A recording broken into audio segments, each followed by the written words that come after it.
Welcome to Wright MMA Catharsis podcast. My name is Seth Wright. My co-host is Nick Reed.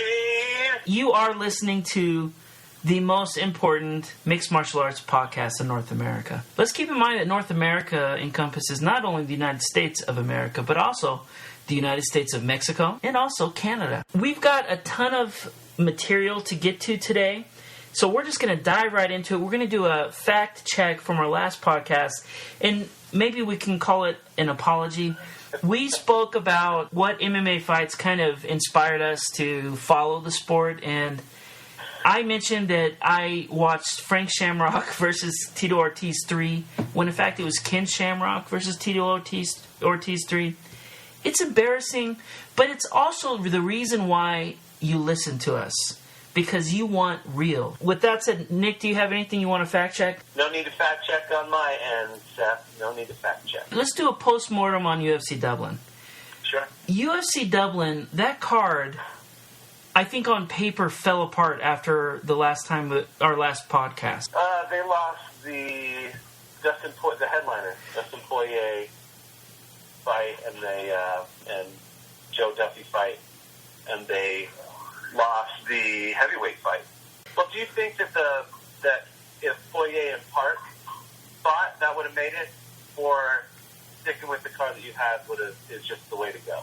No, I don't. Because this is my take on it. I'm one of those people, I subscribe to Fight Pass. I watch the card start to finish. I don't know if Poirier Park would have added anything to it. I'm a fan of Dustin the Diamond Poirier. I like it when he fights. I think he brings it. He's authentic. I like his attitude.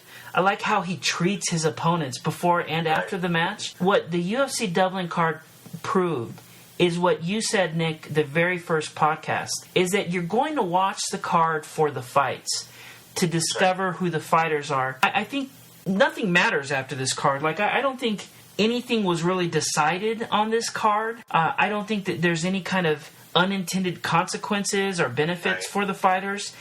It just turned out to be a great fight card, like a fun fight card to watch. Yeah, definitely. And I think, because I was thinking, maybe because Poirier has a bigger name, but the storyline with Madadi and Park was actually pretty interesting. He got out of prison in March, and Park played that up, and I think he played that up really well. Was he disrespectful? I don't know, but I think it got people interested in the fight. So there's no storyline with Poirier and Park. Sometimes the weigh-ins can make the fight card. Yeah. Because that face-off they had where Park, he threw a purse at the feet of Reza Madadi, who had just spent 2 years 18 months for stealing purses. And so Park threw a purse at him. It's a funny story. There were a few other face-offs that really made me excited to see the card. Houlihan Smolka, I thought, was a great face-off. I like Cathal Pendred's face-off. Cathal Pendred, he's that guy you really want to do well. He's like the European Pat Cummins. But don't you think you want him to do well just because his name is Cathal? That's the only reason I want him to do well. Because I think that sounds like a cool name. If people did well in life or had people cheering for them because they had a cool name, I would have a much bigger fan base. Because Seth is a boss name. It's one vowel, 3 consonants. That's all I've got to work with. And look how far I've come. I'm here right now on the most important MMA podcast in North America. Most important. And so, but one fight that I think kind of had consequence, but not really, but it opened my eyes to potential, kind of something that frustrated us with Roy Nelson fighting at heavyweight. So you had one female fight on the card, Aisling Daly versus Claudia Almeida. What you saw basically was this disparity of experience, and that was basically, and the disparity in mass is what you've got, because if she's just in prime health and conditioning, I think she can take most people in that division. And I think that's a heavy-handed call, because you have a lot of BJJ practitioners. The champ is quite unbeatable if you're just engaging in a kickboxing fight. But I think that is one fight that was inconsequential, but you could tell that possibly Aisling Daly had some step up her game a little bit, and she'll get somewhere, I think. I like that analysis. I agree with that analysis, and I like her as a fighter. I think she's interesting. And going back to Cathal Pendred, that's kind of how I feel about that dude too. Like, he's funny. He has funny commentary when he goes on Twitter or he's writing opinion pieces for Irish newspapers. I think he's interesting. I just don't know what's missing from his overall game or what happened that night. Sometimes when you like a fighter and they lose, you just want to make excuses for them. Right. Because you want the guy that you cheer for, or guy or girl, to do well. You want them to succeed, but sometimes it is what it is. I think if we looked at every fight on this card and we asked ourselves, what's next for each fighter on this card? I don't think it would be too far out there to just respond with, who cares? Yeah. I like them. Aside from Smolka. Smolka's got a future. He broke into the top 15. Neil Two-Tap Siri, fun to watch. I don't think he has a future beyond the Dublin cards that he's on. Norman Park, I don't know what's next for him. That's the thing. I don't know what could happen for him. Yeah, I think he hovers in the top 15. There doesn't seem to be anything there to be elite. So I don't know how the UFC makes their decisions, but I think if they were to look at kind of the gestalt, at the overall, at the card, I think that the UFC Dublin card was greater than the sum of its parts. All these things they kind of came together and they made a great fight card. Right. And I want to throw an idea out there. I don't know to kind of close this segment, is that if the UFC ever needs space to fill or just have kind of a rudimentary fight card, hold it in Dublin. Those fans, they make the fights interesting. They really do. I mean, or the fight card rather, not the fights themselves. But no, I'll say the fights as well, because you hear them sing, you hear them cheering. It's a real hometown crowd, and it's really refreshing to see people just get into it. They're all in. They bought in completely to Irish mixed martial arts, and it makes it. We've kind of talked as much, I think, as we possibly can about the UFC Dublin card. Maybe too much. Maybe too much. So let's kind of live in the present a little bit rather than reflecting on the past. Nick, when you're watching a UFC event, what do you like to eat? My standby is tortilla chips, Velveeta, and Rotel dip. My standby. And I've basically cut out soda. So I'm just drinking water. It's boring. Water, chips, Rotel, and Velveeta. How about yourself, Seth? I like to eat almonds. Almonds? Yes. I like to get those cocoa almonds, and then I will consume copious amounts of carbonated drinks because I have no problem with it. But I know that there's a science behind your decision to drink water. It's important to mention that Nick Reed does have a master's degree from The Ohio State. Nick, we've done this before. It's kind of almost a call and response thing.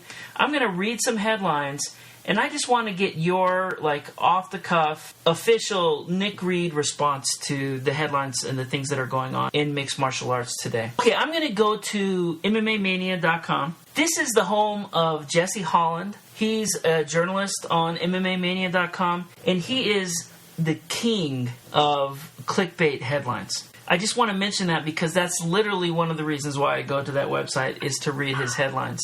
But here's a different headline altogether. Are you ready, Nick? Report. Diaz could make UFC return by summer 2016. But I think it's a shame it has to be so long. But at least maybe the Nevada State Athletic Commission is going to pony up and say they were being stupid about suspending him for 5 years. So the sooner we can get Nick Diaz fighting, the better for everybody. Do you think that there's going to be some kind of mea culpa there? No. So he'll just transition into fighting and we'll pretend like nothing happened? Basically. That's the best thing for everybody. From Nick Diaz's side, he's not going to be apologetic. He's going to, stick his chin out. But the Athletic Commission is not going to be apologetic. They're just going to say, under further review, we decided to reduce the sentence based on something in the recent past. They're not going to say, we were wrong. No, that's not going to happen. Here's a Jesse Holland headline. Wanted, heavyweight fighter who actually trains. And here's the background on that. It's looking at Fedor Emelianenko's announced opponent for the Ryzen, or how do you pronounce that? Whatever this new promotion is that he's going to fight for. Right. Apparently, this guy who is matched up, I think his last name is Singh, he's a Japanese Indian fighter.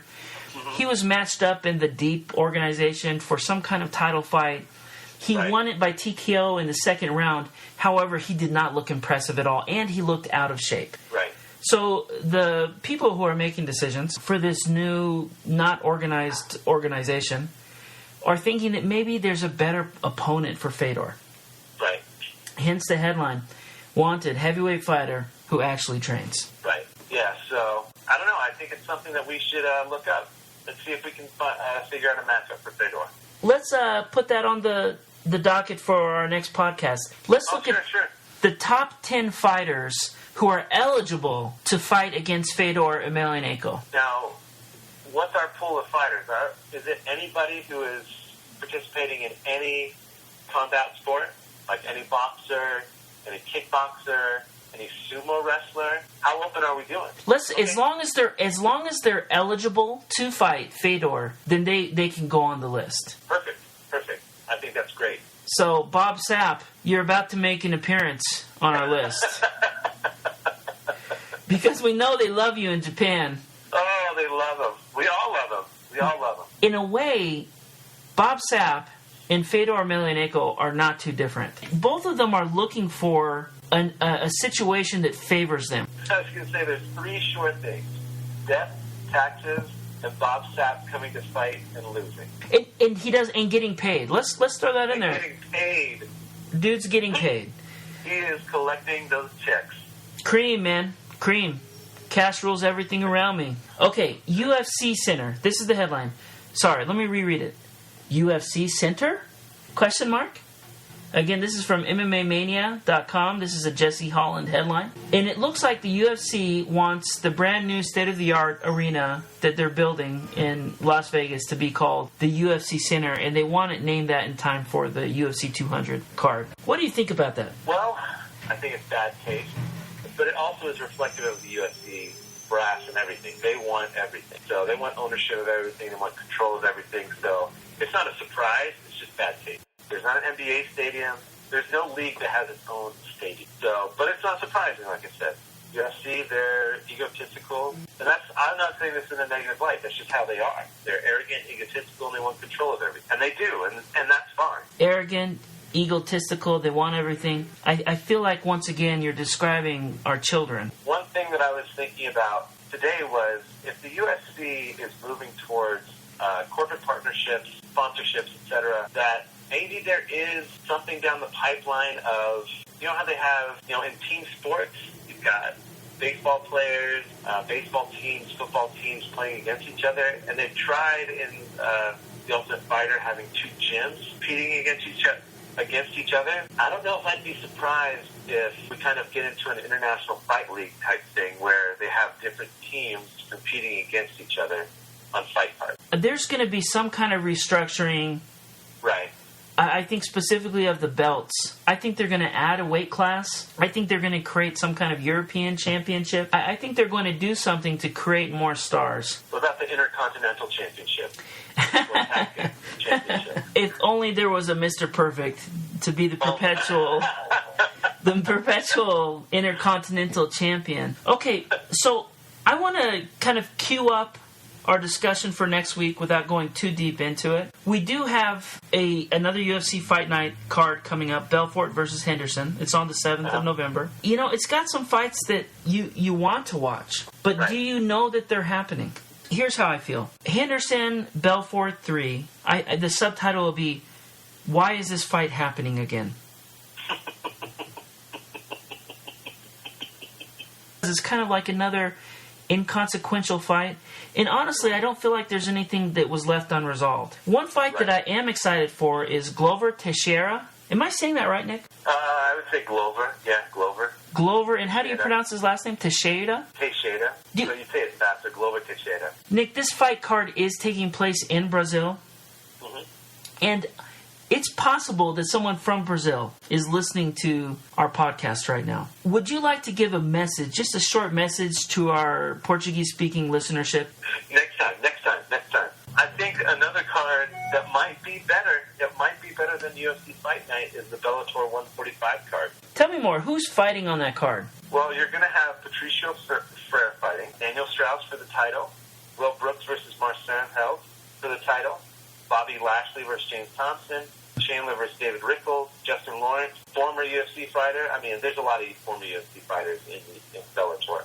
But still, that Justin Lawrence versus Emmanuel Sanchez fight, those are good fights. And also, it's on November 6th, the night before the UFC Fight Night, Henderson versus Belfort. We'll discuss more about these cards next time. But I think, upon reflection, people might actually tune in to Bellator and tune out of UFC Fight Night. I think Scott Coker is going to start sifting people and getting people that would go to UFC. I think because Scott Coker, people just rave about him. I'm not sure if you have the opportunity to read the article about Tim Kennedy and his comments about Bellator and UFC. So basically, Tim Kennedy said if he wasn't contractually obligated to fight for the UFC, he would be fighting for Bellator and Scott Coker. Tim Kennedy, you can say negative things about him, but I think for the most part, he tells the truth. He's honest and open about everything that he feels. You may not agree with his opinion. He is a solid fighter. Like, I would say he's top 5. He arguably defeated Yoel Romero. Yeah, but I'm always going to say it's, this is one of the negative things about the Ortiz-Mayweather fight. Got to keep your guard up at all times. Just what it comes down to. Guard up at all times. Don't let emotion get the best of you, and that's what happened with Tim Kennedy. He let his emotions get the best of him, and he put his guard down, and he paid for it. That's just what it comes down to. But I mean, if you've got fighters that are outspoken against the UFC, and most of it comes down to money. If the UFC fighters were all getting paid a lot more than Bellator fighters, this wouldn't be an issue. Wouldn't be an issue at all. But when you have the sponsorship that cuts people's money, you're already dealing with an organization that we've already described as egotistical and arrogant, and they're powerful. And a lot of fighters don't like it, that they feel like if they want to make money, they've got to fight for the UFC. Now, money is an issue. So I wouldn't be surprised if you see a lot more talent going towards Scott Coker and making Bellator even stronger. I'll predict within the next 5 years, UFC is going to be eating some serious crow. I think no matter what, the competition is good for the sport. Yeah, it is. I remember when Coker announced the heavyweight Grand Prix for Strikeforce, and it blew my mind, man. They had Fedor, Alistair Overeem, Josh Barnett. They had these guys sitting next to each other, getting ready for this fantastic competition that has now yielded us Daniel Cormier. Yeah. There are so many articles about it. Can you give me a reaction to John Jones coming back to mixed martial arts? I think for mixed martial arts, it's a good thing. It's always good to have your best fighter, pound for pound, maybe ever, actively fighting. For the sport itself, it's great. Do you still see John Jones as the champion? As the champion, no. He's not the champion. When Daniel Cormier brought up the fact that he fought for the belt, he earned the belt, because John Jones made the decisions that he made, and that should have no bearing on the actual champion. Now, does that mean that Daniel Cormier is a better fighter than John Bones Jones? Not necessarily. But Daniel Cormier's championship is the legit champion. He is. And then he defended. And he's the legitimate champion. John Jones, I don't think John Jones necessarily has to fight for the championship when he returns. I think he should earn it just like everybody else. I know that a lot of people feel that way. I agree with you that DC, he's the champion. He has the belt.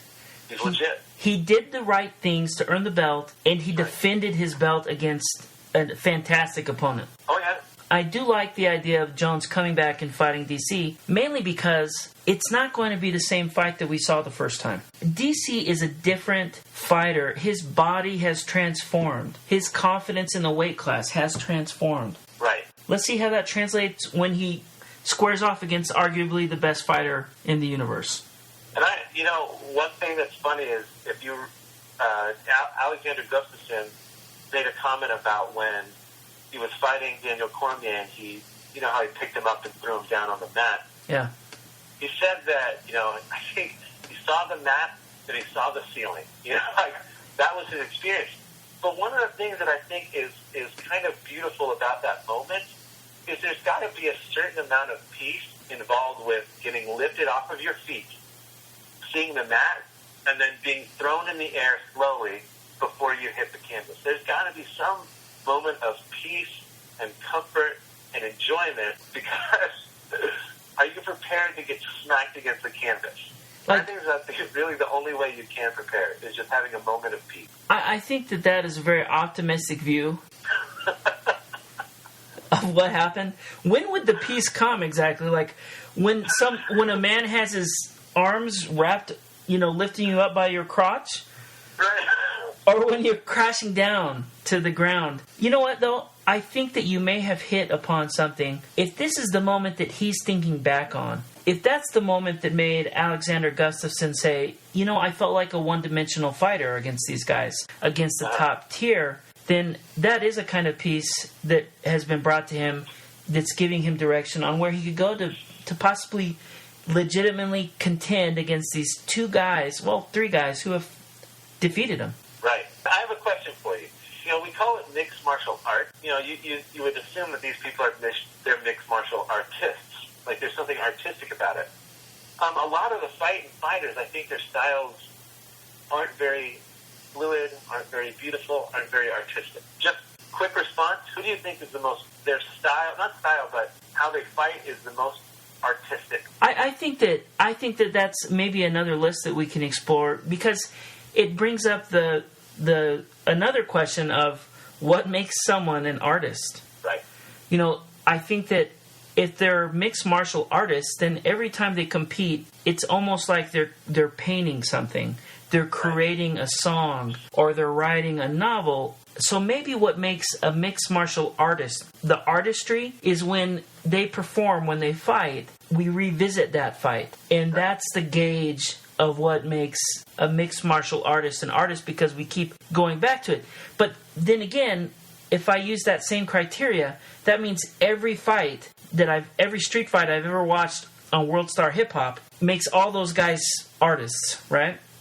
So I don't know if I'm using the right criteria. Let's revisit this, because I think it's a great question, because it is the name of the sport. And I kind of want to think about, us to think about maybe alternate names for the sport.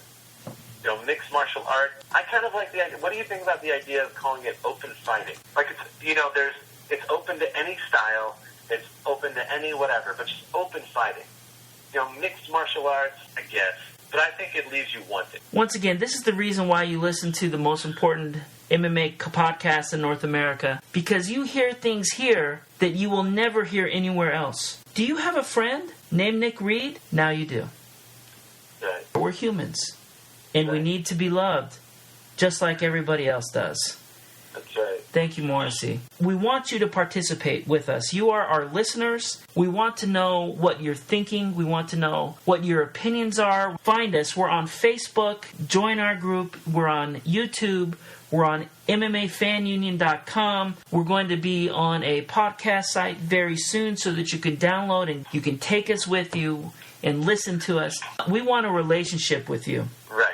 So for the next show, we're going to talk about the top 10 eligible opponents for Fedor Emelianenko, and we're going to look at every combat sport discipline. We're also going to preview UFC Fight Night Belfort v. Henderson that's coming up on November 7th. We'll talk about the Bellator card, of course. Excellent. Thank you, everybody, for listening to the Read and Write MMA Catharsis podcast, the most important mixed martial arts podcast in North America. My name is Seth Wright. My name is Nick Reed. And thank you for listening.